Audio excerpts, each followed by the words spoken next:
welcome to Uncovered. It's Wednesday. I'm Anthony Davis. He's Ron Filipkowski. And together we uncover the MAGA propaganda that is not covered by the mainstream and corporate media. Firstly, Ron, we should congratulate Midas Touch, #1 in the podcast ratings, also #1 in the YouTube ratings as well. This is unprecedented. To me, what it shows is a shift where people who didn't vote for Donald Trump are looking for truth, for pro-democracy content, and ultimately for a sense of community where there's been a bit of a vacuum in the Democratic leadership. Would you say? The viewership, the ratings went way down with CNN, with MSNBC, and other network channels, and the people fled Twitter, X, after the election. And where did they all go? They went to alternative news platforms, which is us, which is Blue Sky, which is Substack. And those are the three platforms, that are really blowing up. And I think the fact that, we're so unabashedly honest about who we are and what we believe in, and we don't try and play both sides or sugarcoat or, try to act like we're, nonpartisan, unbiased, straight news reporters. We tell it like it is. If Trump is looks like he's on drugs, we say he looks like he's on drugs. And but the thing is, that is straight news, right? Yeah, from where I'm from, it's the truth, because it's the truth. And that's right. As we know, the phrase is that we've heard democracy dies in gut darkness, and we should probably mention that Jeff Bezos kind of moved in on the Washington Post this morning and basically said, well, the opinion columns now are not going to be opinion columns. They have to follow this kind of line, which is Trump's line. This is not good for the media. It's not good for democracy. And so it's great that we are in a position to be able to spearhead this movement of pro-democracy and truth, because when Bezos put that out, my first reaction was I put myself in the shoes of a Washington Post opinion columnist, many of whom I like. Yeah. And I thought how terrible this must be for them, because this is their livelihood. They have mortgages, they have kids in college, and this is their paycheck for a lot of them. And they either have to resign and protest and start all over their career. Maybe they've worked there for 20 years or whatever.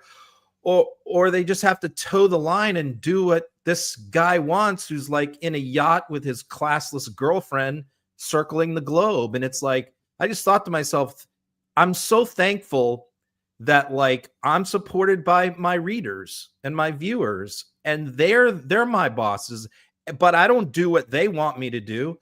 I do what I think is right and truthful and honest, and they've come to me for that. And they sustain what I do. And so I don't need to worry about some billionaire coming in and saying, I don't like this, take this out of your column, or don't say that, don't say this. These guys would never do that to me. That would be my last day. So they would never, but they would never do that to me. And Ben told me that the first day he hired me. I will never tell you what to say. I will never tell you what to do.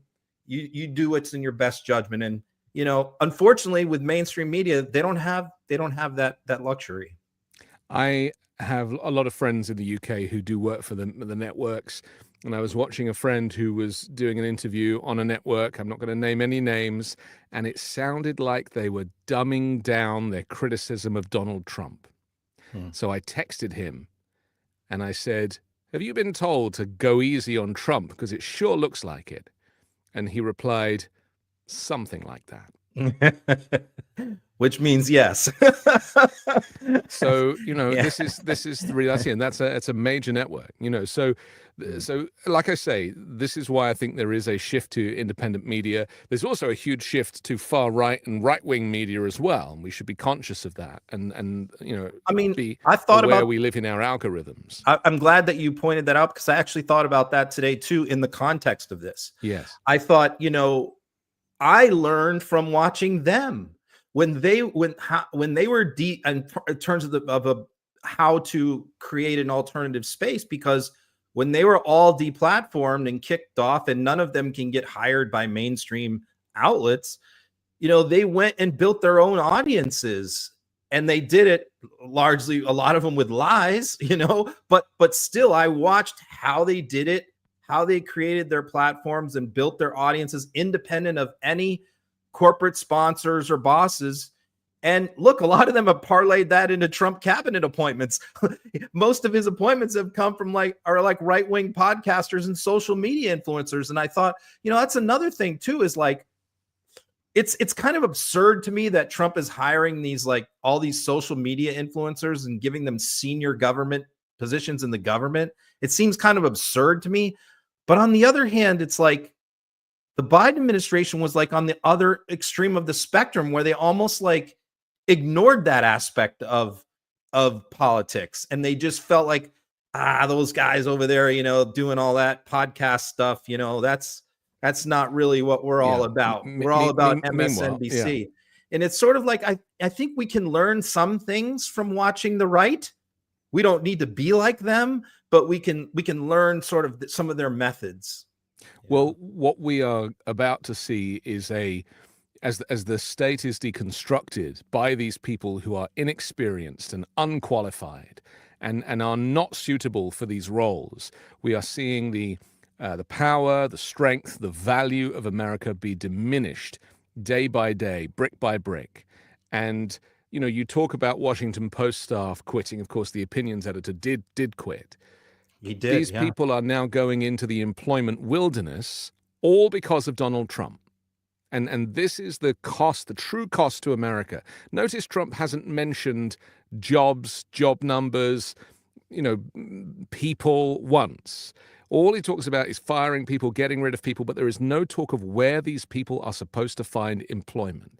He just thinks that the private sector is going to scoop them up, and that is simply not the case. So we're going to see the unemployment numbers grow and grow and grow. People seeking and claiming unemployment, and of course he'll blame Joe Biden for it. But all of this is because of the way he is mismanaging and mishandling the federal government. Yeah. There's going to be a lot more. I mean, a lot more cuts. I think next week and the week after. They're just getting started. So yeah, you're right. I think about that too, which is, I know, when I got out of the Marines, it's like, what was I qualified to do leaving that job? Kill people? I mean, I guess I could have been like a cop or something like that. But the point is, you don't often leave a government job. It doesn't always translate to the private sector very easily.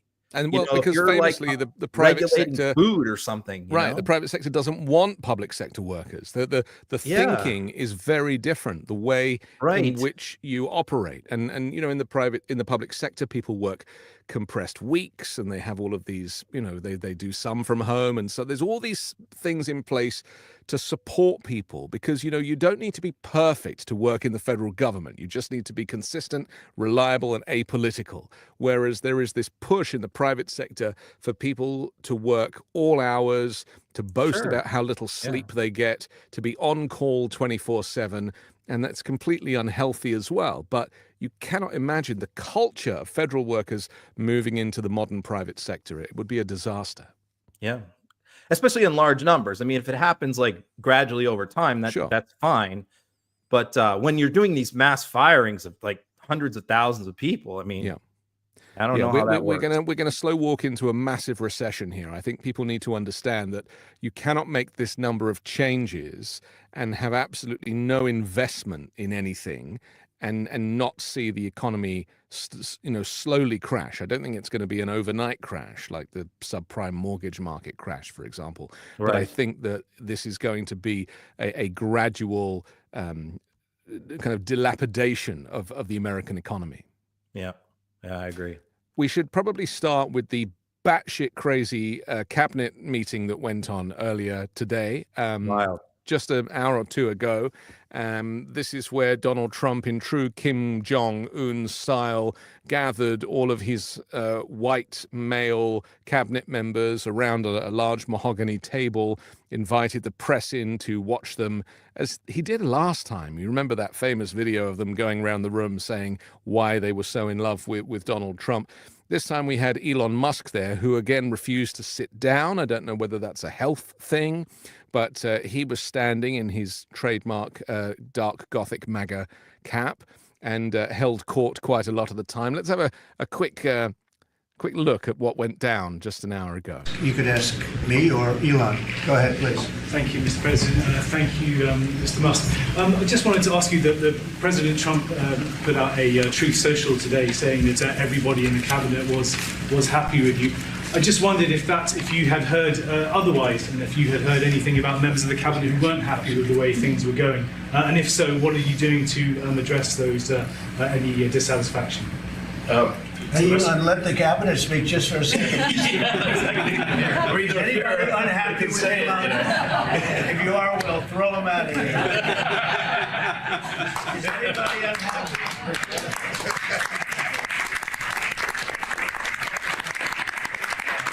They have a lot of respect for Elon and that he's doing this, and some disagree a little bit, but I will tell you, for the most part, I think everyone's not only happy, they're thrilled. So.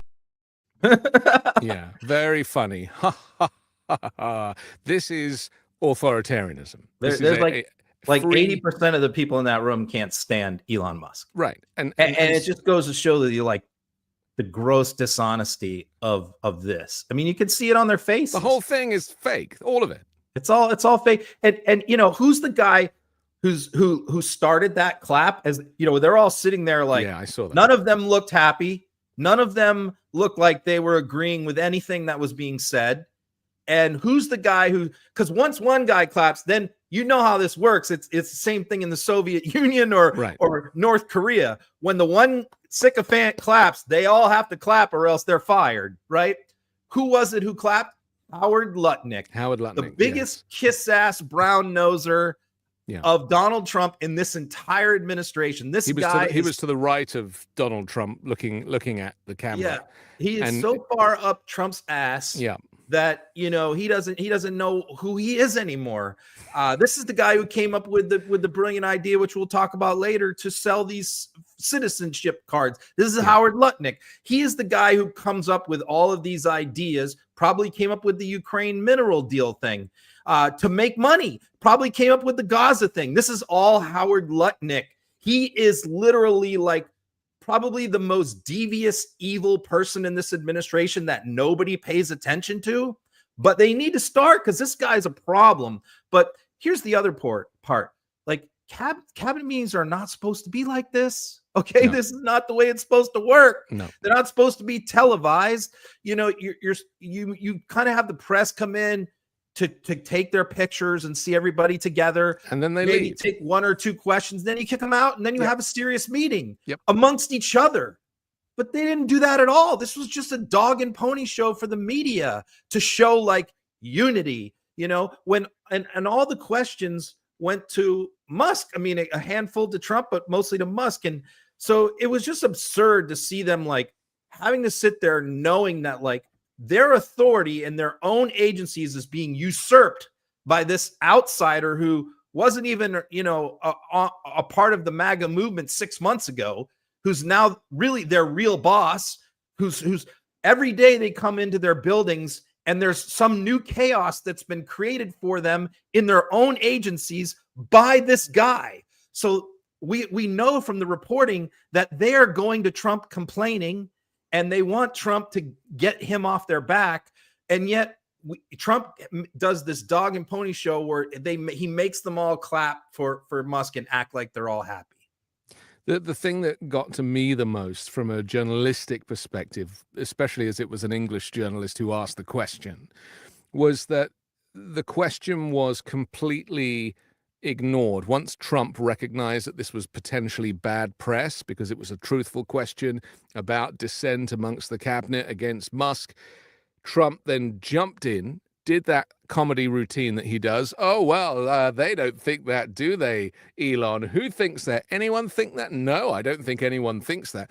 This stuff is the language of the authoritarian. Yep, absolutely. This is how the dictator operates. They maintain this kind of unitary version of an administration, but nobody's allowed to say anything. There's a chance, you know, that you might get if you're on your own with Trump. You might be able to suggest something, but in company, you can't upstage him, and you certainly can't show any kind of dissenting voice. You can watch newsreels with Hitler and his senior people, Stalin, Gaddafi, right? The Saddam Hussein ones I remember from the Saddam Hussein meetings. Saddam Hussein were televised, and they're the same kind of meetings as what we just saw. That's right. Which is like the leader and everybody clapping, and yes, everything's wonderful and everything's great, and it's obvious, you can tell on their faces that they're not happy. But they can't. There's no one in that room who's allowed to speak honestly, and that's the problem. JFK was famous for assembling a cabinet of very bright people who disagreed with each other about a lot of things, and Abraham Lincoln was famous for this too. Did the same exact thing. Intentionally chose people for his cabinet that he knew disagreed with each other on certain issues. And he would sit back, and Lincoln did the exact same thing. FDR did this. All the great presidents do this. Washington, the same thing. His cabinet all hated each other. And they would sit back, all of the people I mentioned, and let them fight it out and let them argue and hash things out. And then he would step in at the end and go, this is what we're going to do. And then everybody, that's what a leader is. It's not what we just saw right there. That's a clown show. And it's also pretending to be transparent. They use words like transparent and oversight, but they use it as strategically to throw people off the scent. But there is no transparency. There is no oversight. And as we've discussed before, I don't believe that Trump and Musk are necessarily going to come to blows. I think they'll just end up not talking to each other, and they lead pretty separate lives. Although in my video last night, I did refer to Elon Musk as Trump's domestic partner. I've been moving him slowly along the chain. We don't see much of Melania these days, do we? No, well, there's no room for her. That's why, you see. So I really feel like we need to expose the sham. The whole thing is a sham. Doge is a scam. This whole cabinet meeting is a sham, and there is no unity. But there is also this authoritarianism that is at the heart of it. And they're not even trying to hide it. Trump's saying things like, I am the law. They're ignoring court orders. It's now got to the point where they're just like, well, we're in this with both feet now, so we might as well just run with it. Yeah, there was one question that was like for the cabinet, I remember, where they asked them, they said, is there anybody in here who, if Trump told you to do something, you would say no? You would ever say, could there ever be a scenario where you could see yourself saying, no, I'm not going to do that, Mr. President? And Trump didn't let any of them answer. No. He interrupted again. The question was for the cabinet. Yeah. He interrupted again and said, well, no, I don't think any of them would do that, would they? Would you? That probably would be their last day. You guys wouldn't do that, would you? I mean, that, and they all just, oh no, Mr. President. But we're witnessing bribery and extortion and blackmail. That's what we're witnessing. Yeah, I mean, but he's right though. I mean, every person in that room was chosen because he knows that they will not tell him no for their loyalty. But it was interesting on the cash, that, I mean, not the cash, but the Musk email, where he threatened everybody, if they didn't respond by Monday at midnight, they were all going to be fired.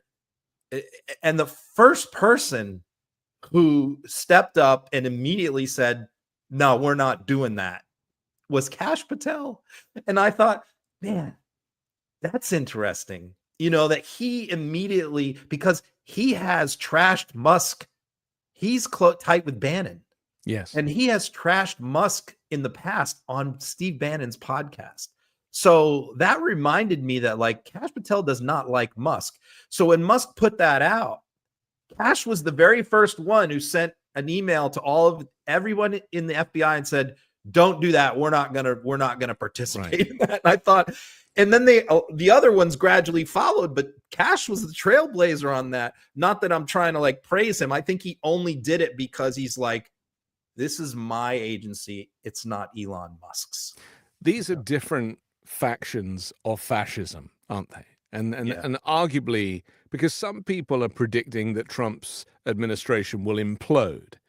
I don't know that that's the case, but I think that they're blaming the fact that there are all of these diverse personalities and there's an awful lot of egos and, raging narcissism, because people forget that Musk is a narcissist as much as Trump is a narcissist. And, they're like magnetically, I think that potentially could be problematic.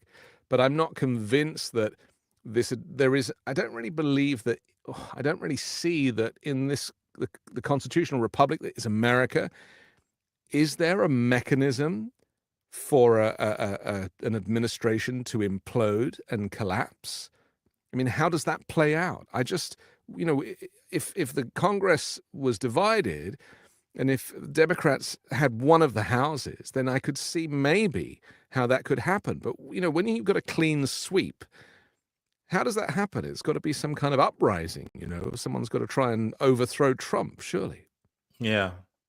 Almost has to come like within the leadership of your own party, which is highly unlikely. I mean, unless I think if there's a few things that are out there that could happen, I think that Republicans are willing to pretty much like go along with almost everything at this point that Trump wants to do. But I think if there's one thing out there that I think could really be a straw that breaks the dam or whatever, it's pulling out of NATO. I mean, I know we could talk about that later, but I think that is going to be a deal breaker for a lot of Republicans who are just going to put their foot down right there. That's their line. I think if Trump tries that, and I think he is going to try that. Agreed. Yeah. They will not go along with that. That might be the first time that they will say no. I don't know. Maybe I'm being optimistic, but there's a lot of Republicans who are very, very passionate about the NATO alliance and absolutely do not want the U.S. out of it. So we will see, how they react to that, because that's coming. Or the Gaza thing, trying to occupy Gaza again. There's like no Republicans in Congress who want to do that. Like there's nobody that wants to do that. So if he tries something like that, I could see that also. So I think the rift could be more in the foreign policy area than anything domestic. And sometimes these things are out of our hands. I mean, sometimes these things are caused by international conflict or health, pandemic or something. I mean, the other thing that from that cabinet meeting that frustrated me the most actually was one of the reporters asked about the measles outbreak in Texas, and Trump didn't appear to really know about it, or he pretended he didn't know anything about it. He was like, measles? What are we talking about? Then he looks over at RFK Jr., who's like sitting there, like he looked like he was wired up or something. And RFK Jr. was Jr. was sitting there like, oh, God damn it. They called on me. He's the kid in class with a teacher called on him and he didn't do his homework. That's because he's anti-vax and anti-measles vax as well. And, these people in Texas, 100, he said, oh, yes, we know that there are 120 people who've died and 2 of them are children, he said. Two died. 2 died. 2 died. Sorry, 2 died. Yeah. 120 cases, 2 died. Yeah. And 2 of them are children, apparently. 2 of the cases are children. Yeah. And he said, but don't worry because we're monitoring it. And I thought, wow. He said, well, measles outbreaks happen all the time. Not in this country. 10 years. Not in this country. And then that's the first death in a long, many years. Right. First U.S. death. Yeah. And it's in a Mennonite anti-vax community in Texas, which is now spread into New Mexico because this Texas county is on the border of New Mexico. So now it's spread into another state. Texas is like one of the leading states for conscientious objectors to vaccinations. In fact, many of the people choose private schools in this country specifically so they don't have to get vaccinated. Yeah. So this is a problem. So if you're looking to, of course, what should our RFK say? What should he have said in response to that? He should have said, look, everybody needs to get vaccinated against measles. But no, I mean, that's not what he said. He just said, "Oh, this, shit happens." Yeah, and that we're watching it. He had no plan, Give him some no ivermectin, announcement. Right. you know. And yeah, take a horse dewormer. That should Yeah, sort you out. But yeah, it is no coincidence, as you said, that these communities in Texas and on the border, ultimately, they are Republicans who have heard in the right wing algorithm that RFK Jr. has tried to turn people off the measles vaccine in previous years. yeah. It's terrible. I mean, it's easily preventable. It's a disease we can eradicate, like polio, if everybody got on board. But look, yeah, there is a growing anti-vax movement. It's not got dissipated since COVID. It's gotten worse. It's a growing anti-vax movement. It used to be just like an anti-COVID vax because they thought that was too experimental and we didn't know a whole lot about it and all that. And it was a little bit different than your other vaccines, the way it was engineered. But now that sentiment has spread to all vaccines, not just the COVID vaccine. That's the most alarming thing to me. And the other thing is, under this America, freedom, we've lost the sense post-COVID of the collective good, that we need to do this not only to protect ourselves, but to prevent us from spreading harm to others. That sense of community consciousness is gone post-COVID, because there's a big chunk of this country that just rebels against that whole concept. But that came up in the meeting as well. Elon Musk got up and said sometimes at Doge we'll make mistakes. Like, for example, we cancelled the Ebola protection program where we seek to protect people from Ebola in African nations. And we realized that was a mistake. So we've reversed it. You can't, there's some jobs you can't make mistakes. Yeah. Operating room surgeon, like I used to say this as criminal defense lawyer, like with representing a murder trial, you can't make mistakes. No, that's the thing. You're and not it's the allowed same with to. aviation and aviation safety. Airline pilot, you're not allowed to make mistakes. That's why you go through, millions of hours of training for those jobs. Right. So it's not like it's a situation where it's like you sit back and you go, oh, everybody makes mistakes. It's not the kind of job where you're allowed. And that's why we require somebody with experience. That's why we don't have Elon Musk, who knows nothing about government, public health, USAID, nothing, to not be able to, on his own, cut programs that he doesn't know anything about. So just to chalk it up with everybody makes mistakes. Everybody makes mistakes. We canceled Ebola eradication, which could come here. Yeah, of course. Oh, everybody makes mistakes. No big deal. Well, people make mistakes in certain jobs. People die. Can you imagine? I mean, come back Joe Biden. Can you imagine any of this stuff, even 100th of this chaos and insanity during the Joe Biden administration? The Republicans would have been up in arms, and yet this is now the new normal. The media would have.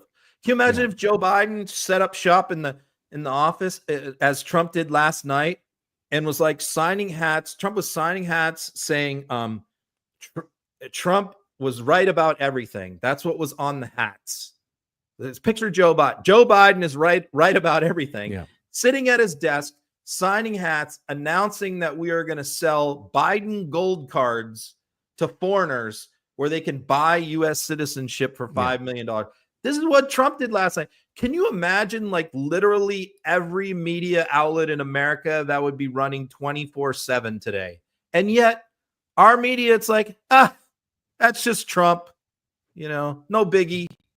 We don't really have news media here in the US. I hate to break it to people, but it's not a thing compared to how the media operates in other countries. You have kind of infotainment. That's basically what it is, and I include CNN and these types of broadcasters. They are it's just this kind of churn of noise, but there's never a moment to actually pause and say, what are we doing here? How do we affect change? Because that is the job in a modern functioning democracy of the media. It's like they are a co-equal branch of government, their job is to hold government to account. And, That's you how know, democracy functions. And it seems like they're always like looking for the next book deal or the next job. You know, like Jake Tapper this morning.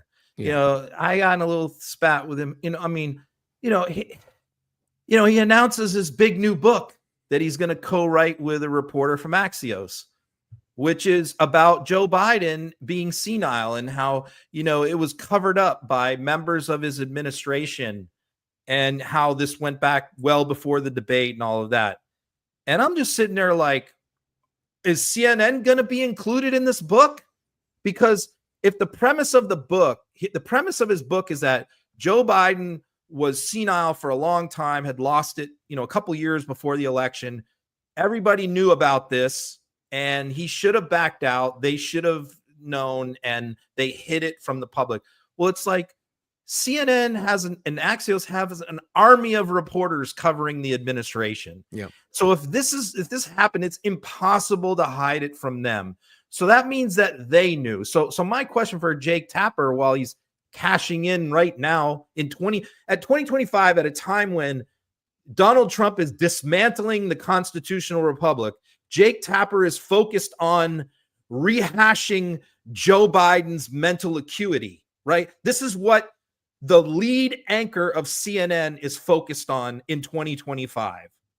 So I'm like, are you going to name? Are you going to list Manu Raju? Oh, he covers Capitol Hill. Are you going to list the CNN White House correspondents who were complicit in this cover up and blame them too? No, my guess is you are not going to do that. He is just going to beat up on Jill and Jen Psaki and other members of the administration behind the scenes and blame them and not blame the media, when I can tell you, if the premise of his book is true, that Joe Biden had lost it a couple years ago, they all knew and they covered it up too. So if you're not going to include your own organization, then you're full of shit.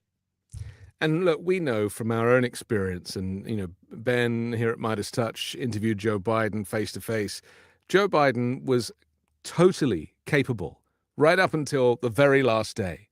And if you think that just because Donald Trump presents his insanity in another way, that is somehow better than Joe Biden, who was aging gracefully, then you've completely missed the point of humanity.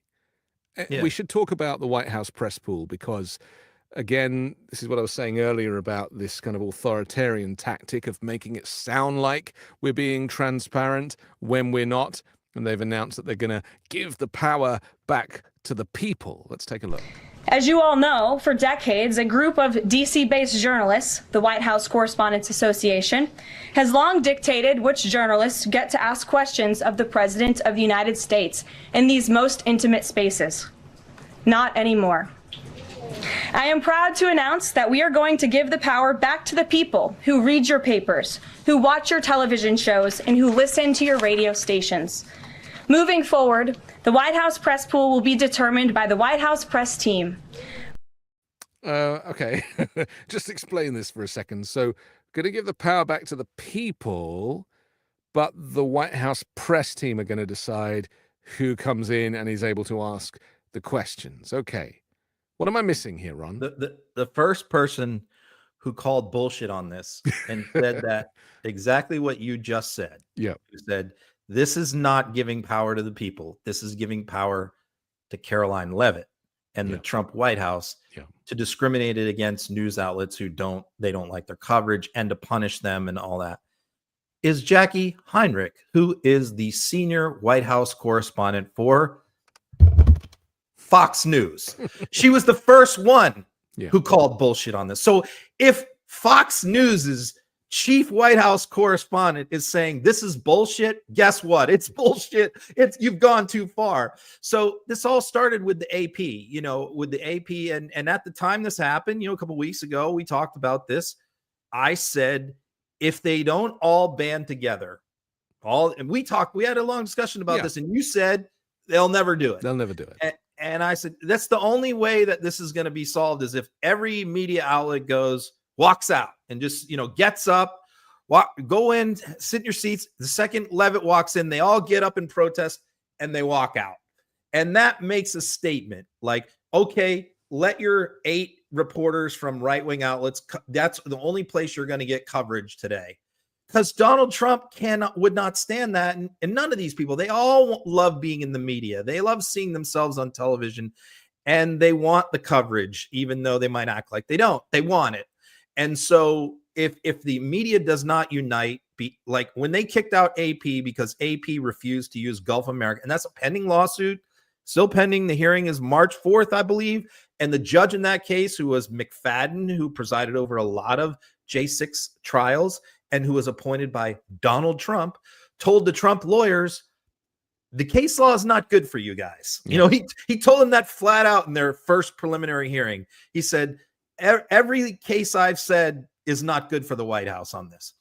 So, but anyway, she comes in and announces that was a separate issue. That's just, we're banning AP. Now she comes in after that and says, we're going to decide who's going to get in, who's going to be in this room and who's not. And by the way, in that press conference, she called on 15 people. 8 of them were from fringy right-wing outlets, okay, like podcast type people. And so my point is, like, if you're a Washington Post reporter or an ABC News reporter, and you just sat in that room for an hour, and you are getting lectured to by her saying, I'll decide if you're going to be in here or not, and she doesn't even call on you. You don't even get to ask a question. And she's taking questions from Steve Bannon's field reporter and Marjorie Taylor Greene's boyfriend, while the ABC News guy is sitting there. Like, how can you not at some point get together and walk out of this bullshit? You know? But I don't know. It's like that. You could sell me maybe better than I. Maybe they're all just like so competitive with each other that they don't want to give up that access. Well, it's people feel like they want to be part of something, right? People want to feel relevant, and unfortunately, it is an individual crusade. It's a little bit like photojournalists who try and take a picture of a celebrity and they try and sell it to the highest bidder, and they're all getting their cameras in front of each other's camera to get that one shot that's going to make the money. That is the thinking of these people. The bullshit that I would like to call out is, why would any legitimate organization want to be in an authoritarian press room?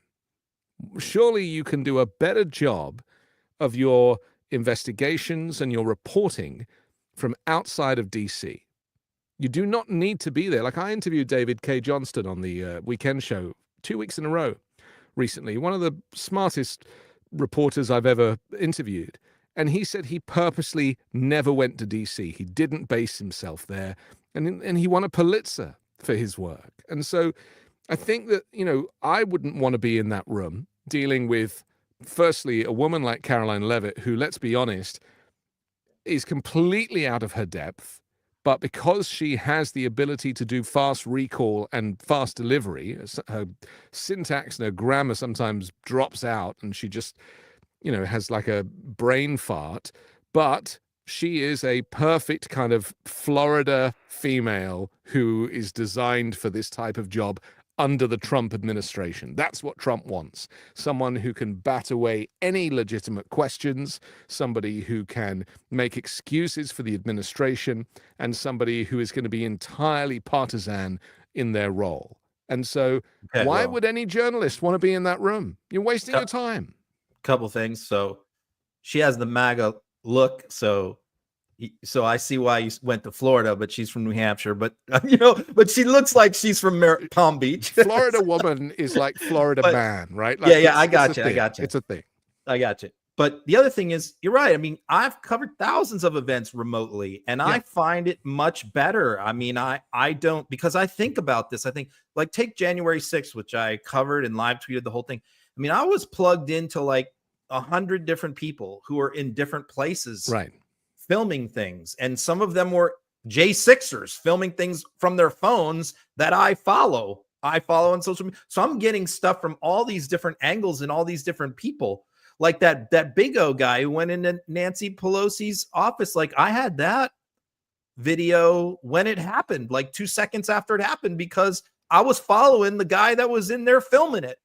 So it's like, but if I was on the ground there as a reporter, I'm only seeing like 6 feet around me. I'm missing all kinds of stuff if I'm there. It's the same I thing don't with, like, care for the CPAC. correspondence movement anyway, I'll be honest. You know, like doing the dinner and all the whole thing.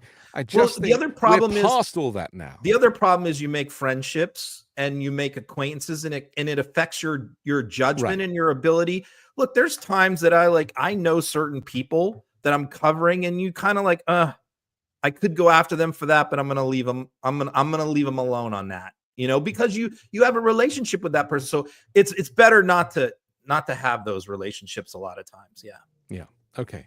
Let's just go back and talk about this email situation with Elon Musk, of course, because it became a total chaos where the email was sent out. I just want to see what Caroline Levitt kind of covered about this when she was asked in the press room about it. Let's take a look. They're excited. So some of those cabinet members were caught off guard by the email from Nobody was Saturday. caught off guard. A few departments said they were caught off guard. The FBI was, the DOJ was. Did anonymous sources say that, or did the cabinet secretary say that? The cabinet secretaries and others have said that they were not aware that this was happening. So I'm wondering, like, will there be a give and take tomorrow at the cabinet meeting? Is Elon Musk or the president open to any type of dialogue about who is actually in charge of the chain of command of these workers? I would reject the premise of your question, Jeff. The cabinet secretaries have not said that. I know anonymous sources, probably career bureaucrats, have leaked that to many of you in this room. But as I said at the beginning of this press conference, everybody is working as one team, and the president respects the decisions of his cabinet secretaries to tell his staff, their staff, not to respond to that email because they did so out of interests of national security, and they don't want to obviously risk confidential information. It's pretty common sense. Dasha. Does she think that we're all as stupid as she is? Because this is the thing that we're going to keep having to deal with. Someone who is so obviously lying and covering their ass, and yet we have to sit and basically just be patronized by this pointless delivery. Part of it is she intentionally lies, but also part of it is she doesn't know what's going on. Right, I mean, that's a big part of this. None of them know what's going obvious. on. It's obvious when you watch, like, the press secretary's job, and that's why a lot of them, Republican and Democrat, walk in there with big ass binders because they spent the entire day with like 5 other people compiling everything that's happening in the administration from every department. So they are ready to answer questions. They have to know more than anyone. They need the about official what's going on. So they go to the page that has the official line on a subject that they might not know enough about personally. Right. They have to know more.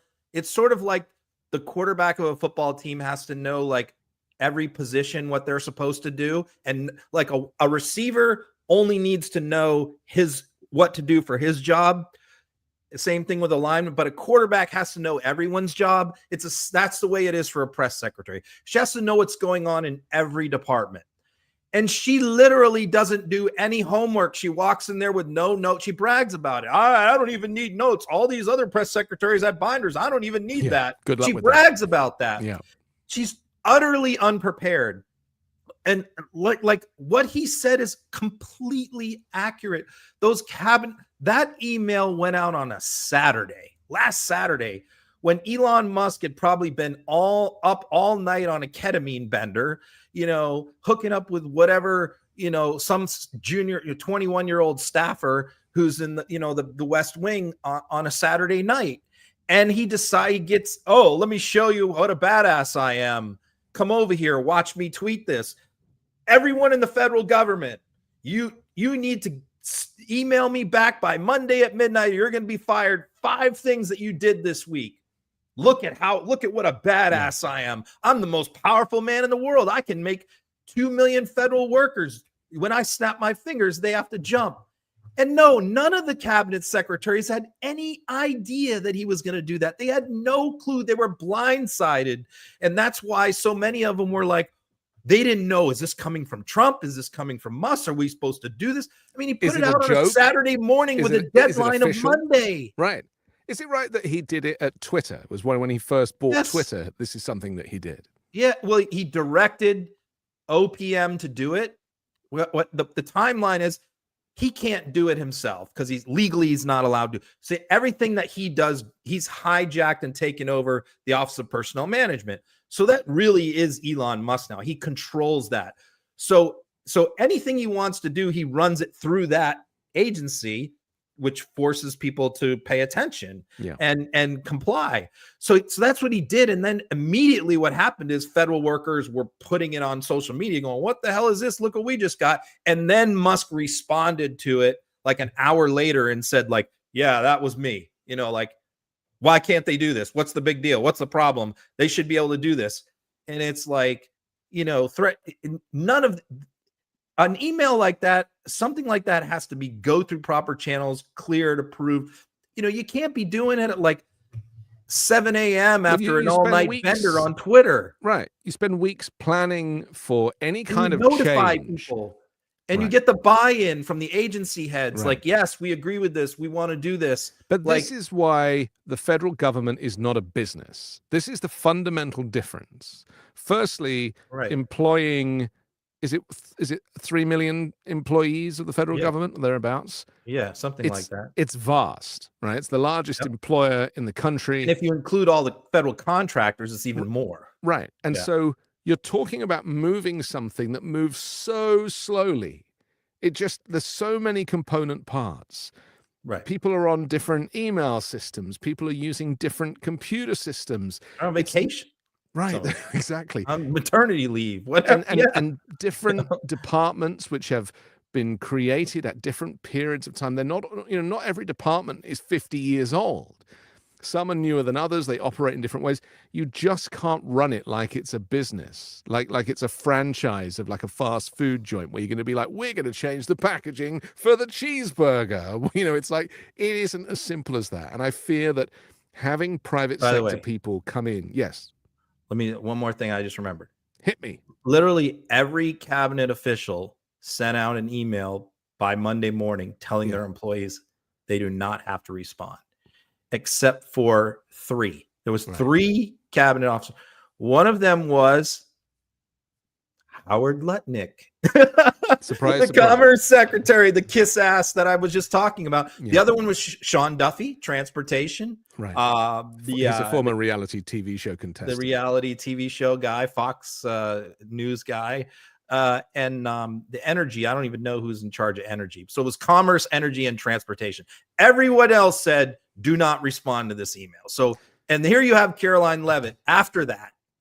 Saying, oh, no, they all knew. I don't know what you're talking about. Fake news. Well, she responded too quickly, which gave away the fact that she was lying. She was like, no, they didn't. Let's see how Donald Trump reacted to a similar question. Mr. President, can you clarify, hopefully once and for all, what your expectations are with this email to federal employees? What are you going to use that information for? And do you see it as voluntary, like OPM has said, or mandatory? Yeah, well, it's somewhat voluntary, but it's also, if you don't answer, I guess you get fired. What it really is, what it is do people exist? We have. Frick. If you don't respond, well, I guess you get fired. Think about that. You're a federal employee. You got like 3 kids. You got kids in college.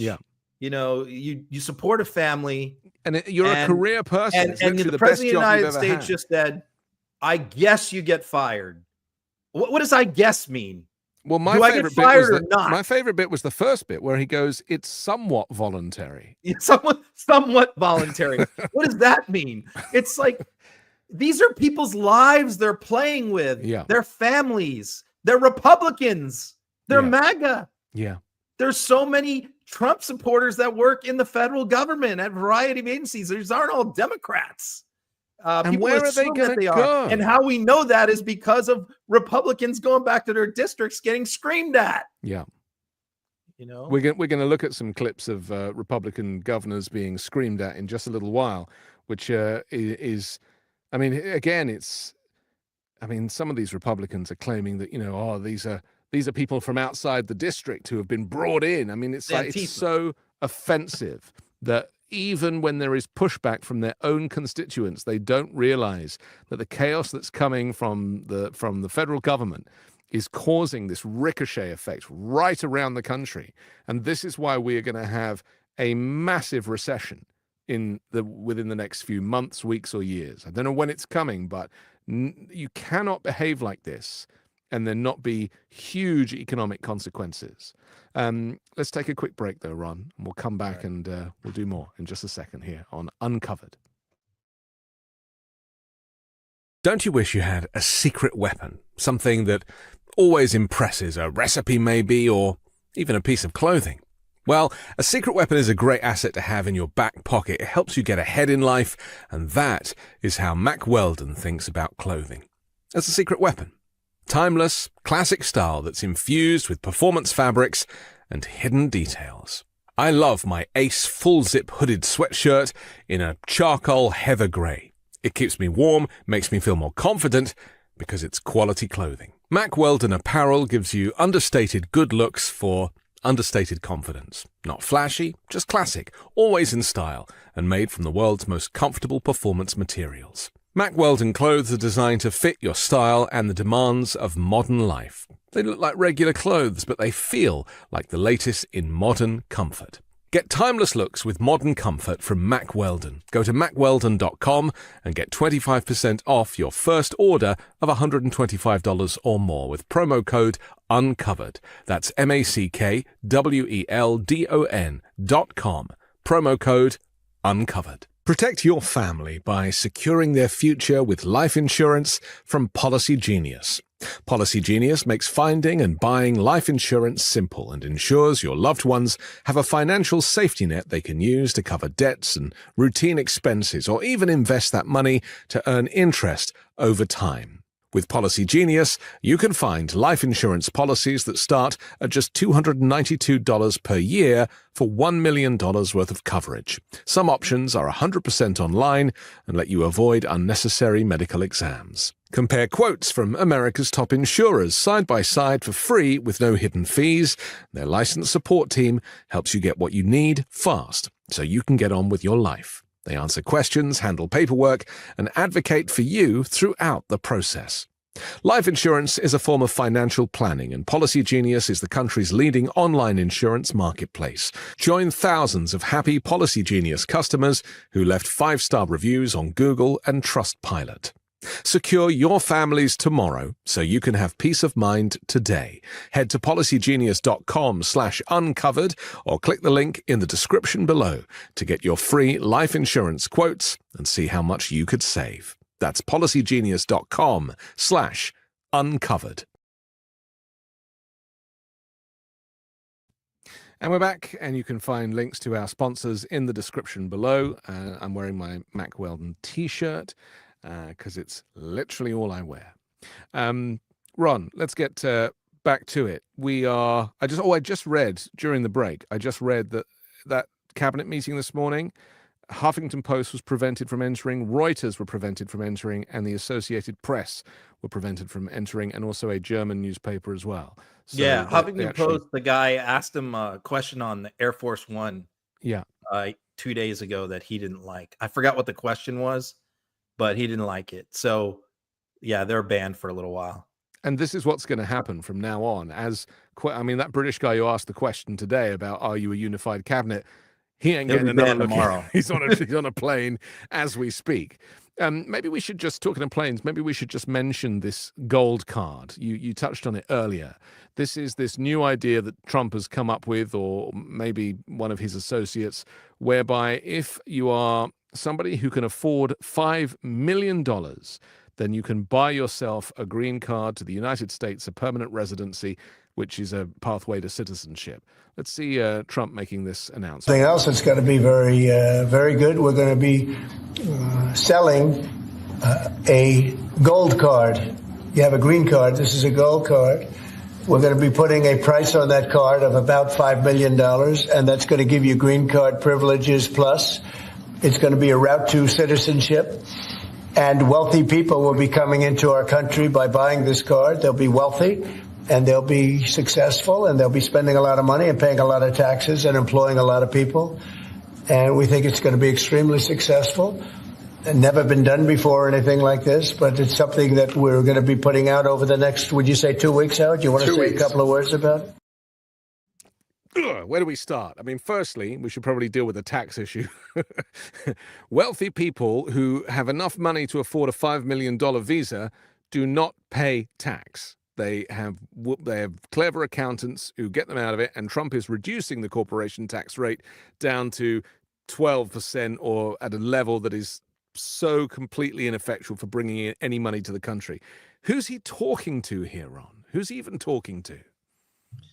I mean, this is another like one of his harebrained schemes. Yeah. And you know, because he claimed that this is going to like bring in enough money to pay off the debt, right? It's everything because he knows he's got these massive tax cuts. And by the way, the current House plan, which even Thomas Massey said will add $20 trillion in new debt over the next 10 years, largely because of Trump's tax cuts, does not even include no tax on tips, no tax on Social Security. It's just his basic cut of corporate tax rates and upper level income tax rates will cause that.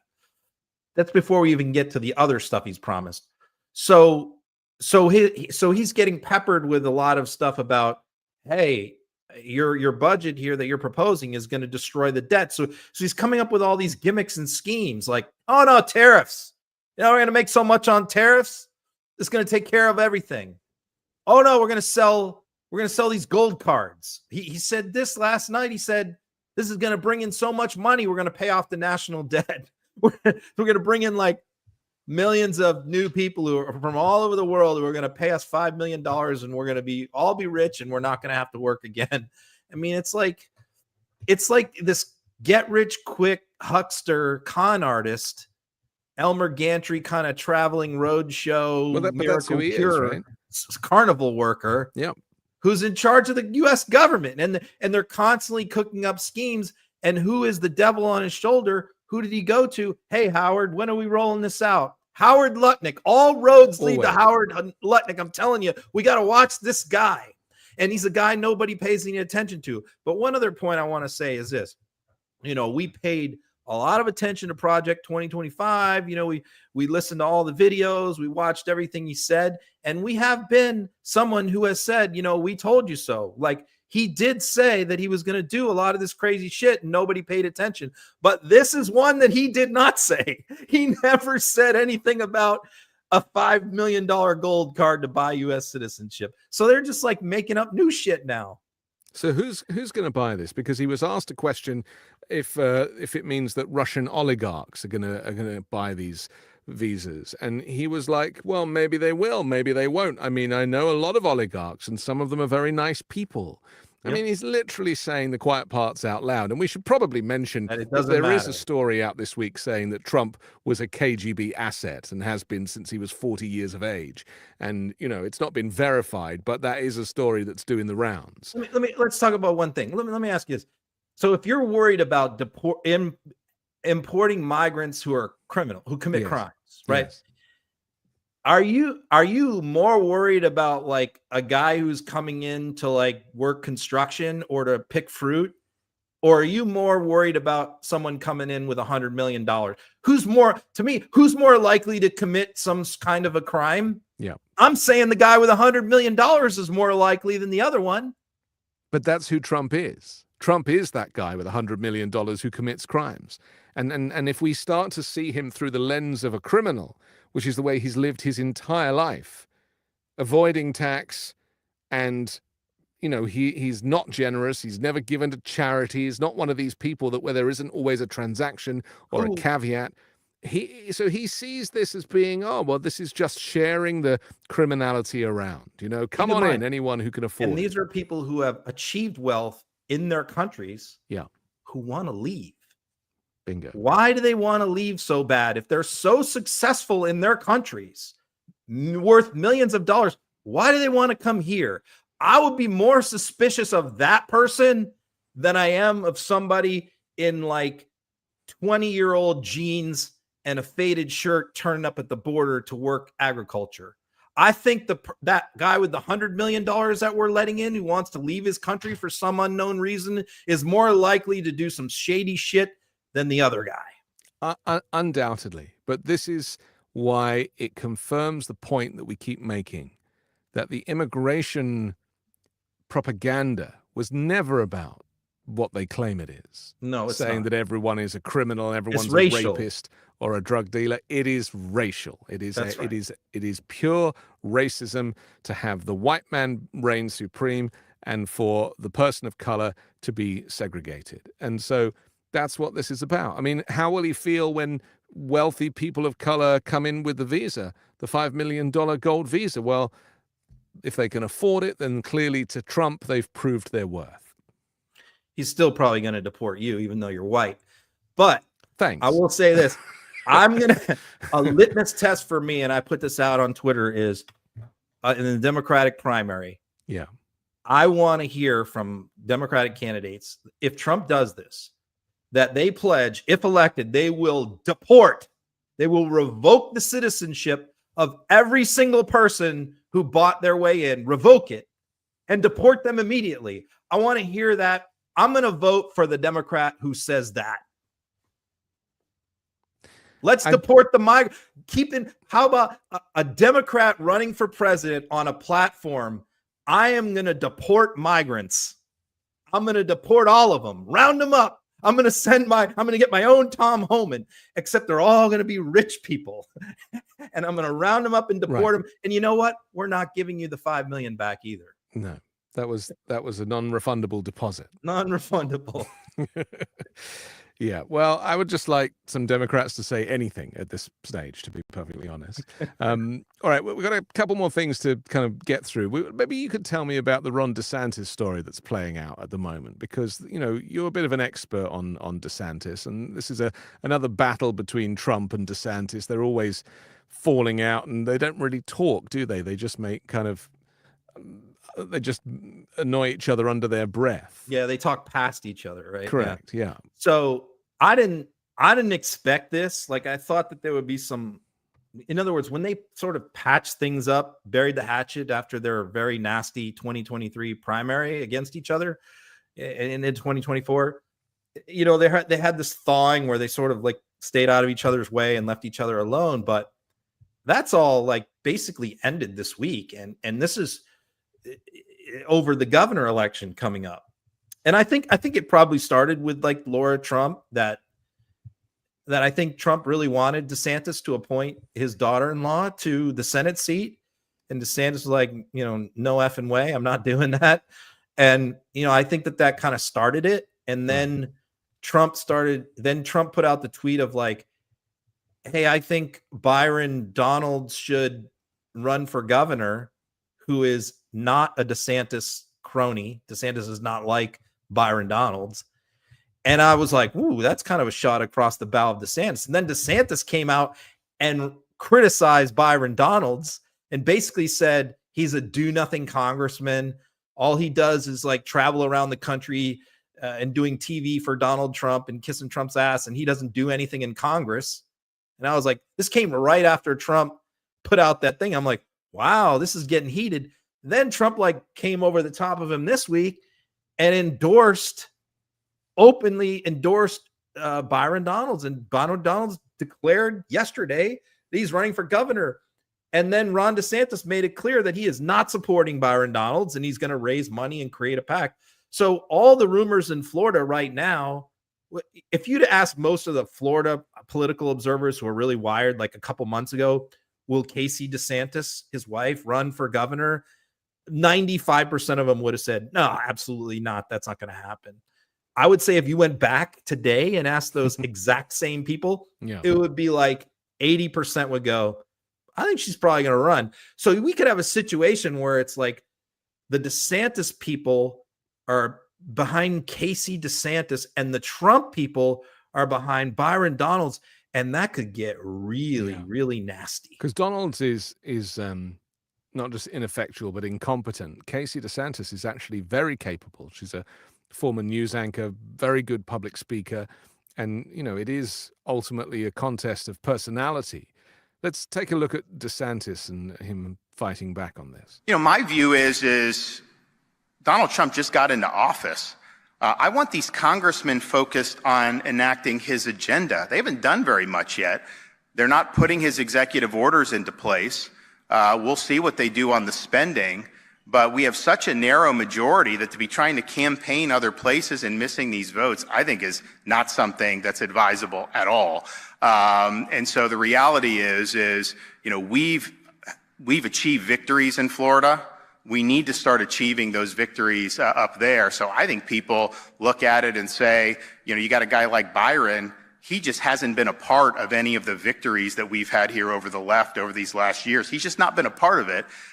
He's been in other states campaigning, doing that, and that's fine. But okay, well then deliver results up there. That's what I want to see. I want to see them delivering results for the people of Florida. We deliver it here all the time for the people of Florida, and that's what we need to be doing. And so, I've said I'm going to be, raising money. We're going to be looking to have somebody that's going to be able to continue and build off the success that we've had here. Yeah. And I'd forgotten how much I didn't enjoy Ron DeSantis speaking publicly. Yeah. Well, going back to that cabinet meeting, there's a woman sitting in the back corner of that meeting. There was two women in the room. One of them was sitting in the left corner, and that was left corner. That was Elise Stefanik, and so Elise Stefanik is Trump's nominee to be, UN secretary, and she attended the cabinet meeting, but she's not in the job yet. And the reason why she's not in the job yet is because Republicans only have a 2-seat majority, so she cannot leave the House.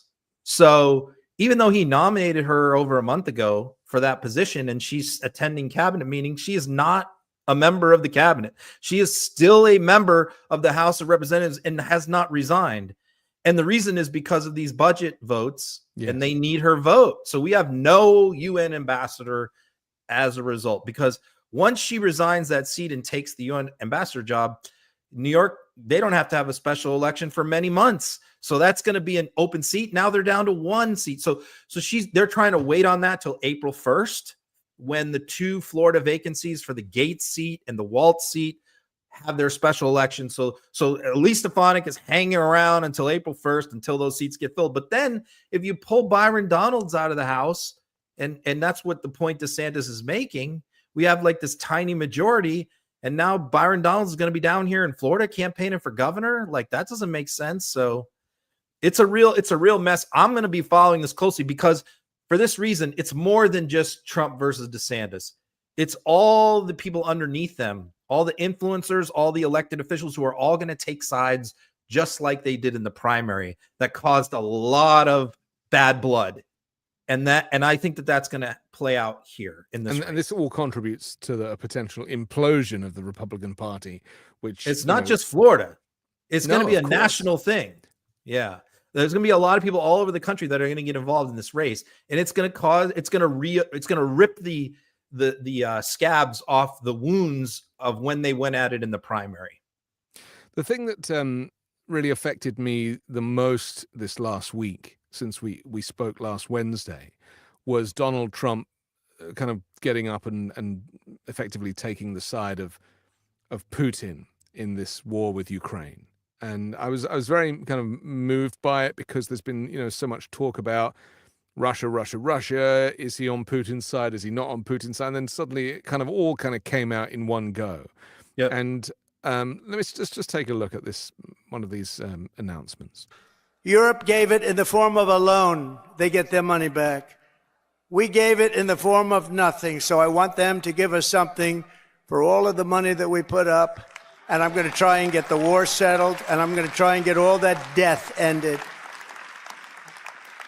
So we're asking for rare earth and oil, anything we can get. But we feel so stupid. Here's Europe. And it affects Europe. It doesn't really affect us, except we don't like to see 2 things. Number one, how Biden got us into this thing in the first place. Terrible. But why is it that he didn't ask for equalization? Europe should put up more money than us. But even if you said the same thing, how come we went so far out front? And he didn't know that Europe gets his money back. They did it in the form of a loan. We don't get our money back. We get nothing. So we're getting our money back. We're going to get our money back because it's not fair. It's just not fair. I mean, most of that is not true. Maybe we should start with the fact that He's trying to extort Ukraine now. This is, a way he can kind of wriggle out of it. He's going to give land to Putin. He's going to concede for Putin, but he's going to try and save face with Americans by saying, well, at least we got the mineral wealth, and at least we got the oil, and so he can at least retreat with something in hand. But the European Union and Europe, as he describes, give more money than the United States, or have given more money to Ukraine than the United States has. So that is a flat-out lie. I think the number is around 300 billion from Europe and versus 200 billion from we're at the US. 185. Right, 185. The U.S. is at 185. The numbers he's using are a lie. Right. Yeah. So in fact, the next day, that was a Sunday, what you just played. Yes. The next day on Monday, he met with Macron, in the Oval Office, and he said that exact same thing in front of Macron, and Macron interrupted him. That's right. Put his hand said, on his no, arm. that's not true. He? Yeah. He said that's not true. Yeah. So I mean, Macron is good at. Another reporter mentioned this. Macron is very good at handling Trump. He's very good at he's firm with him. He's not disrespectful, but he's firm. He's not scared of him, and everybody else seems to be scared. Right? He's not scared of him. But I think Merz is the key guy here, the new German chancellor, who I paid a lot of attention to his speech because the first thing he did after he won his election on Sunday night was he did something very extraordinary. His first speech, you would think you'd come out and you'd talk about this is what we're gonna do with Germany, and you're gonna have a little victory lap. No.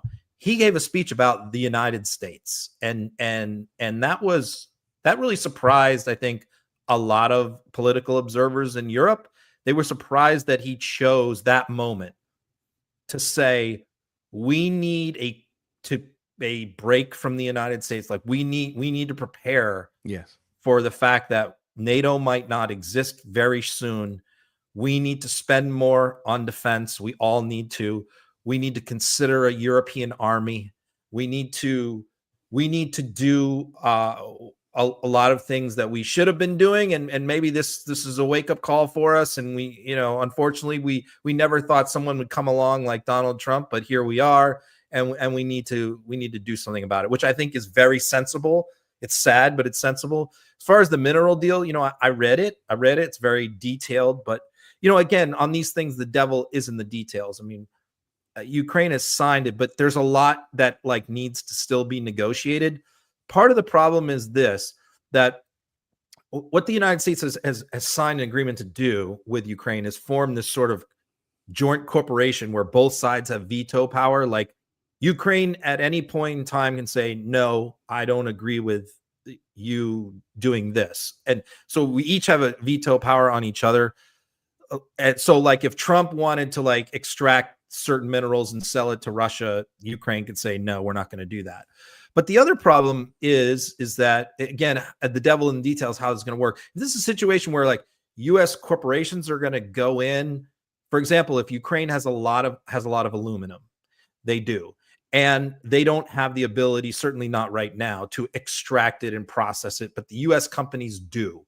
And so you do have U.S. companies who are willing to go in there to set up plants to extract their aluminum, and that could benefit both countries. So that part of it is makes sense, but there's a lot of this that doesn't make sense. Part of the problem is a lot of their most valuable rare earth minerals are in the eastern part of the country that is currently being occupied by Vladimir Putin. So that's where a lot of the valuable shit is that Trump is talking about. So on the one hand, Trump is saying, well, you're going to get to keep all that territory where a lot of this valuable stuff is.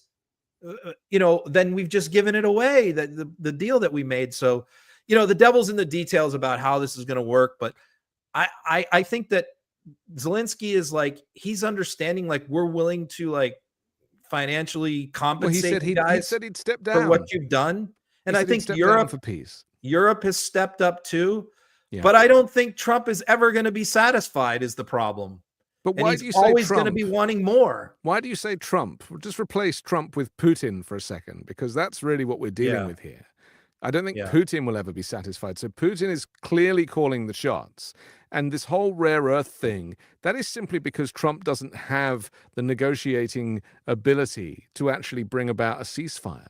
They've had to bring about this whole other thing of mineral wealth, which makes no sense. And Well, it's because going to Putin is cripple also Ukraine's famous. economy.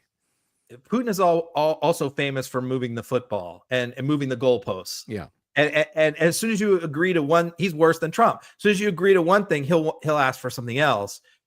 Because the question is, does Putin really want to? See, that's what it comes down to. Does Putin really want this war to end? Does he really want a deal? I have my doubts about that. I'm not sure that he does. I think that this war might help him domestically. Potentially, but he is hemorrhaging money with this war. And I suppose that's really the biggest issue for it to end. But, you know, I just know that Trump is being played. Putin holds a lot of the cards. Zelensky's offered to step down from leadership if that will end the war, which I think is, you know, very gallant of him. But is it really necessary right now when he's not even involved in the negotiations directly? You know, Trump's just doing it separately and on the side. It's a mess. He's got to think about how he's going to be remembered historically. You know, 50 years from now, he's going to be the titan of this era. Yeah. He's going to be the one that's remembered in history, because here's a guy who's like prevented the subjugation of his entire nation, which was like literally hours away from being conquered until they were beaten back from Kyiv. People forget how close it came. And now he's not only having to fight the Russians, who have like 5 times more people and economy, but he also has to now fight Donald Trump in the United States. So he's got to battle Putin and the United States at the same time and somehow come out of this okay for his country. I mean, I don't know of any statesman in the last 100 years that's had to ever deal with that kind of a situation where he's fighting off an invader who's 10 times stronger, and his main ally is actively trying to sell him out to that invader. But that's how every European leader feels right now. That's why European Poland leaders in 1938. Yeah. That's the only similarity, but that didn't go well for Poland. You know? I have a quick clip of Emmanuel Macron with Donald Trump. Let's take a quick look. Can you explain the rationale, sir, in the U.S. Yes, go ahead, please. Can you explain the rationale in having the U.S. vote against the UN resolutions that Ukraine proposed and also the U.S. proposed? I would rather not explain it now, but it's sort of self-evident, I think. Yeah, that's the same non-answer that he was asked earlier in the cabinet meeting about whether or not he would refer to Putin as a dictator, and he kind of refused to say that. The whole UN resolution that America voted against was to make the point that Russia was the aggressor, and it was America that refused to acknowledge that Russia was the aggressor. And they're trying to rewrite the narrative to say that Ukraine asked for this, and it's just completely false. Even Pete Hegseth, when he was working for Fox, was covering the start of the war with Russia invading Ukraine. So you got Marco Rubio sitting there in that room. Yeah. If Marco Rubio was president, we would have voted for that resolution. There's no question about it, right? But he has to sit there, and Trump says it's self-evident. What does that mean? Self-evident. That means it's self-explanatory. Like, you should just know on the face of it. Well, what is self-evident? Then that means we don't believe that Russia was the aggressor. It's a non-answer, isn't it? That's what it means. Yeah. So he doesn't want to answer the question because he doesn't want to say the truth in front of Macron, in front of everybody else in that room. And the truth is that he's on Putin's side, and he didn't want to say it in that setting. He'll say it at a Trump rally, but he didn't want to say it right then. And we voted with Russia and 13 other countries.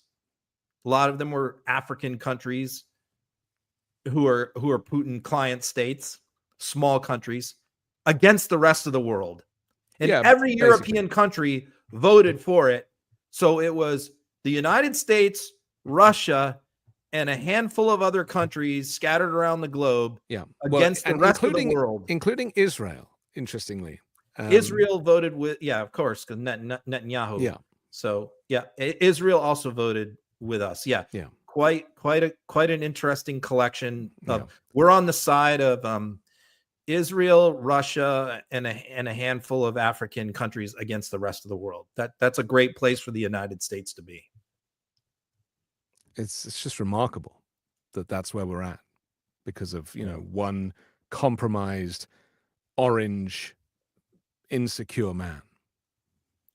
Yep. Unfortunately, the way the founders set this up, the president pretty much controls the foreign policy. There's not a whole lot Congress or anybody else can do. In that particular area, the courts and Congress really don't have much of a say.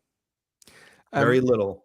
We don't have long left, and we have two big stories to crowbar in. One, of course, is the budget resolution. But just before we do that, let's talk about the pushback that Republicans have been getting in their districts with these town halls, which has been very interesting. Let me just play a clip from CNN. Let's take a quick look. I think every chair is charged now. This is serious business we're talking about. And that's why I went in and faced the people who don't want me in office and some who wanted, I think, to do me harm. That's why we had a SWAT team and many police there. And I can take that, but I take this serious because this is the survival of our nation. And I don't think people understand what a severe point we are. Yeah, well, he's completely misrepresenting what was going on at his town hall and a lot of these town halls. There's another clip. Let's play the next one too. Have discussions. This was brought about outside agitators and some people from outside our district, not our constituents, who came there to make their voices heard. And I respect that. They have every right to be there. We did not prohibit them, even though they did not live in our district. But I really wanted to hear from our constituents. That's who sent me to Congress, and that's who I owe really my service to. And they were not really able to be heard. Some of them were there who had worked for the IRS and were getting laid off in Kansas City. And I really wanted to hear their concerns, and let's work together about how can we find you the next job. There are thousands of jobs, 150, 175,000 jobs right now available in Missouri. You say outside agitators. Are you saying that none of them were your constituents that were there? No. Some were. Let me make that very clear. Some were our constituents. They clearly were not aligned with my way of thinking, and they did not vote for Trump. But that's okay. I wanted to hear from them. Yeah, as you said, you represent Democrats as well, and you are the elected. Oh, God, it's so frustrating. The way he positions it, the way he looks at the camera and talks to the camera, talks about his service and people wanting to do him harm. It's all bullshit. And he is working the crowd. And if people can't see through that, they need a real education in manipulation. He said he brought a SWAT team with him to meet with his constituents. Yeah. Had a SWAT team there. I mean, it wasn't just him. It was all over the country. That's right. And look, I mean, they're hearing from because the reason is because a lot of these guys thought that the government jobs are all in DC and they're all in Virginia and Maryland. And it's only going to affect those states. And what Republicans are finding out is that the majority of federal workers are not in DC and not in the DC area. They are all over the country and they're in every district. And not only, and it's, so when you fire one worker, you're affecting his kids, her kids, their spouses, their parents, their community, their neighbors, their landlord. There's 10 people affected when one person loses their job. And that's what they're finding out. So it's not just the people showing up who are losing their job. It's people who are afraid of losing their job. And then it's all the other people that are impacted. So so when he mentions like, look, we have a serious problem. If these guys are really serious about debt and they're all saying, like, I have no problem with any Republican that wants to sit down and say, we have a serious debt problem. And if we don't do something about it, it's going to be bad. Okay, I'm willing to hear that argument, and I don't think it's as bad as what they say, but I think it's potentially a problem, especially down the line. But when they also in the same breath want to give trillions of dollars in tax cuts to the wealthy, I don't really want to hear them complaining about the debt. So when he's saying like we have this huge crisis, We have this huge crisis, but you want to cut the corporate tax rate and you want to cut the tax rate for billionaires and millionaires. Don't tell me about that you're concerned about debt, because you're not. That's not your number one priority. If you're like Thomas Massey and you stick to your guns and you say, if we don't cut X number of dollars, I'm not voting for the package, then okay, all right, you're a man of principle. I may not agree with you on everything, but you mean what you say. These people don't mean what they say. They don't care about debt. They pretend to, but they don't. We should remind people that Republican presidents have overseen more debt added to the national debt than Democratic ones, and that every single time a Republican comes in, the debt skyrockets. Last time Trump was in, was it $8 trillion was added to the national debt. This is not about debt. This is about ideology. This is blaming the debt in order to shrink the state, in order to fire people en masse, in order to enact DEI, so basically to get rid of anybody that they don't like the look of or the color of or the flavor of. They're all gone. And it's an ideological thing. It's the same with immigration. It's not about numbers. It's not about an immigration crisis. It's about racism. So, we've established that this is all a bait and switch. But unfortunately, it's Congress people like him who they're only going to be able to lie to their constituents for so long before they really will need a SWAT team, because they're going to get jumped. Well, the rubber's going to meet the road on the Medicaid. Yes. On the Medicaid cuts, because you have at least a dozen House Republicans in swing districts that up for re-election next year who have at least 25% of their districts on Medicaid. And, what was passed yesterday is just a broad outline. In other words, how this works is it says the Commerce Committee must cut $880 billion from the budget. Yeah. Okay. Well, what does the Commerce Committee oversee? Medicaid, Medicare, things like that. So where are they going to get the $880 billion? What was passed yesterday doesn't say that. It's just like an outline. Yeah. This is the plan. We're going to do this, but there's no specifics. There's no line item cuts. So now that yesterday passed, what that does is that sends those broad brushstrokes to the committee chairman, who then now, over the course of the next month or two, have to dig in and do the actual cutting. And that's when you're going to have all of these. So yesterday was the easy part. Yesterday, the only people who was opposing it were like these big deficit people who claim to care about the deficit. But it's going to change once those specific line items cuts come out. It's going to have to put so many people off Medicaid. It's not even funny. Millions of people. And those are Republicans, many of them, Republican voters in key districts. And those are the Republicans who are going to rebel and revolt. So once those numbers come out, and those specifics have not come out yet, then that's when if these guys thought when they went back to their districts, it's bad now from the Doge cuts. Yeah. Wait until the numbers come out on the specifics of this budget. They're going to need more than a SWAT team. They're going to need Secret Service. They're going to need to go into hiding, because people are going to have pitchforks out when these numbers come out. We've already seen, and I can tell you, like, John Thune in the Senate already has said, like, what the House just passed yesterday, we're not doing that. Yeah. He already said it. Yeah. Let's take a look at Mike Johnson on this. You said that this is just the start of the process. Can you say unequivocally that further down the line, there won't be any cuts to Medicaid programs? Yeah, so look, let me clarify what we're talking about with Medicaid. Medicaid is hugely problematic because it has a lot of fraud, waste, and abuse. Everybody knows that. We all know it intuitively. No one in here would disagree. We had a hearing in budget just last week, or week before last, and they asked the experts, and the estimate is, I think it's $50 billion a year in fraud alone in Medicaid. Those are precious taxpayer dollars. Everybody is committed to preserving Medicare benefits for those who desperately need it and deserve it and qualify for it. What we're talking about is rooting out the fraud, waste, and abuse.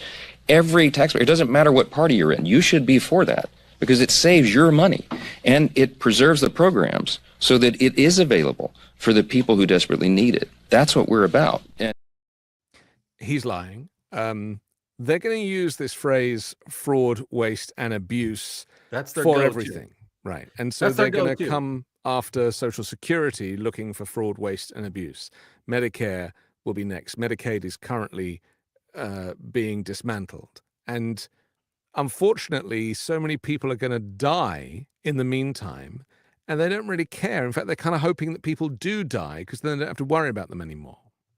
It isn't impossible to pass the budget that the Republicans put forth yesterday in their outline without cutting Medicaid to the bone, almost completely around. It's not possible. No. The numbers simply don't work. They know it doesn't work. So when he gets up there and says, we're going to find the 880 billion in fraud, there's that much fraud. I mean, that is just a preposterous, asinine statement. They all know it. The Republicans who are pinned down in the hallways by reporters admit it, that there is not enough fraud to cover all this. We are going to have to make real cuts that are going to affect real people. And who else knows it is like Republicans, like Nicole Maliotakis from New York, who has her district is like number 3 in terms of Medicaid recipients. She's freaking out. She's freaking out right now because she knows that people are going to in her district are going to get hurt by this. So, you know, whereas Mike Johnson just had to deal with a handful of far right wingnuts on this outline, he's going to have to deal with a whole different set of people when and that's the moderates. The moderates in swing districts are not going to be happy with the specifics, and the real fights and infighting between Republicans is going to come right there. It's going to come next month. But this is where Democrats need to be ready, waiting to catch people who are disillusioned with the offering. And it seems like, I'll say this, it seems like on this point, they are ready. And Good. I'm not a huge fan of them on a lot of things, but on this, they know what's happening and they're ready to pounce. And to make it absolutely clear that Democrats will be protecting Medicare, Medicaid, and Social Security at full capacity, and exposing, as we have, that Republicans use this language. They say things like, Mike Johnson says things like, look, let me just make this absolutely clear, and then goes on to lie painfully about it and give these kind of weird answers. He said, and we all know this intuitively. Right, which is also another one of his. We do? I'd be like, no, excuse me. Yeah. I don't know that. And this is why the not having any media, any true reporters or journalists to push back in these moments is so frustrating, because again, we need these people to be held accountable, and they never are. So I just hope that the Democrats recognize that this is a window for them to leap through, but they need to have an offering, and they also need to have a leader. I'm really keen for them to have a leader in this moment. So, Rachel Maddow kind of dressed down Hakeem Jeffries the other night. Good. Said, like, dude, what are you doing? Yeah. Like, what you're doing is not enough. Yeah. And I like what she said to him. Hopefully he took it to heart, because I like the guy, and I think the guy has a lot of good qualities. But I think as a strategist, he needs to stop the extreme MAGA Republicans, and he repeats that 1,000 times a day. Yeah. Extreme MAGA Republicans. It's like, dude, get some new material. Yeah. He just repeats the same stuff over and over again. But, he's not, I don't think he's really a big problem. I think he's got a lot of potential. I don't like that he refuses to say anything bad about Eric Adams, but that's personal. Yeah, but well, again, I think Hakeem, I'm still all right with him, but I'm skeptical. He just needs to know that he should be a strategist and the supporting cast rather than the leading character. And I would very much like to see Jasmine Crockett or somebody up there who has the intellect and the capacity to be able to react. Her reflexes are like lightning. That's what you need to counter this crazy stuff. Okay, we have to finish, but I'm very grateful for this chat. It always makes me feel a little bit better. It's like Wednesday therapy with Ron and Anthony. So we'll come back and do that next Wednesday as well. If you want to download the audio podcast, you can do that later tonight. Please rewind, watch it again, share as you always do, and don't forget to comment and check out our sponsors down there too. Ron, thanks a lot. See you next week. Okay, see ya.